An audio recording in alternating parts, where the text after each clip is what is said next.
नमस्कार, मैं हूं शुभी और आप देख रहे हैं न्यूज फॉर नेशन। बिहार विधानमंडल में एक बार फिर से लोजपा को बड़ा झटका लगा है। आपको बता दें कि भले ही लोजपा का अस्तित्व बिहार विधानमंडल से खत्म हो चुका हो, एक भी विधायक, एक भी एमएलसी लोजपा की तरफ से नहीं है, लेकिन इन सब के बीच फिर भी सदन में लोजपा की गूंज एक बार फिर से उठी है।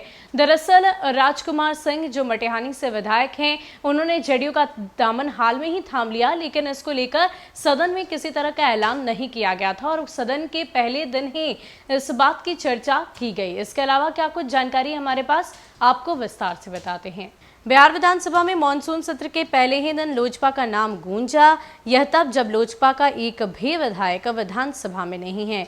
यूं तो लोजपा का कोई नेता बिहार विधान परिषद में नहीं है। दरअसल बिहार विधानसभा चुनाव 2020 में लोजपा के एकमात्र प्रत्याशी राजकुमार सिंह को जीत मिली थी। पिछले अप्रैल महीने में उन्होंने मुख्यमंत्री नीतीश कुमार की पार्टी जेडीयू का दामन थाम लिया।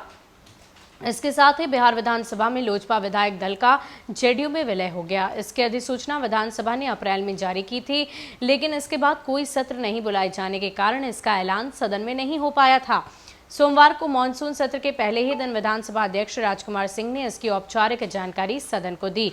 सत्र के पहले ही दिन विधानसभा अध्यक्ष विजय सिन्हा के तेवर काफी तल्ख दिखे। सदन की कार्यवाही जैसे ही शुरू हुई, भाकपा माले के सत्यदेव रामदेव आवाज में एक पुराने मसले को लेकर चर्चा करने लगे। विधानसभा अध्यक्ष ने उन्हें तुरंत बिठा दिया। उसके बाद नेता प्रतिपक्ष तेजस्वी यादव अपनी सीट से उठे और कहा कि वे 2 प्रस्ताव रखना चाहते हैं।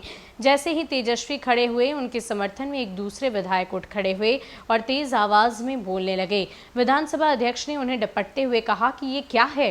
क्या नेता प्रतिपक्ष अपनी बात रखने में सक्षम नहीं? इन्हें बातें रखने के लिए सपोर्ट की जरूरत है। उन्हें तुरंत बिठा दिया। अध्यक्ष ने कहा कि कार्यवाही के दौरान टोका टोकी के बीच कहा कि सदन की गर्मा गिराने वाले को आसन बर्दाश्त नहीं करेगा। वैसे उन्होंने विधानसभा सदस्यों को सावन की शुभकामनाएं दी। कई तरह की नसीहतें भी पहले ही दिन दे दी गई। बेगूसराय के मटिहानी से लोजपा के टिकट पर चुनाव जीतकर राजकुमार सिंह को जेडीयू सदस्य के रूप में मान्यता दिए जाने की सूचना भी विधानसभा अध्यक्ष ने पढ़ी। इसी वर्ष अप्रैल में वो लोजपा को छोड़कर जेडीयू में शामिल हो गए। चिराग पासवान और पशुपति पारस के बीच बढ़ चुकी लोजपा के पास अब बिहार विधानमंडल के दोनों सदनों में ना तो कोई विधायक है और ना ही कोई विधान पार्षद। तो जिस तरीके से सदन की कार्यवाही अब धीरे धीरे आगे बढ़ रही है, छोटा सा सत्र है, 5 दिनों का सत्र है और पहले दिन ही आसन के अंदाज तल्ख दिखे। उन्होंने साफ तौर पर जो विपक्षी दल के विधायक गण थे उनसे बैठ जाने को कहा।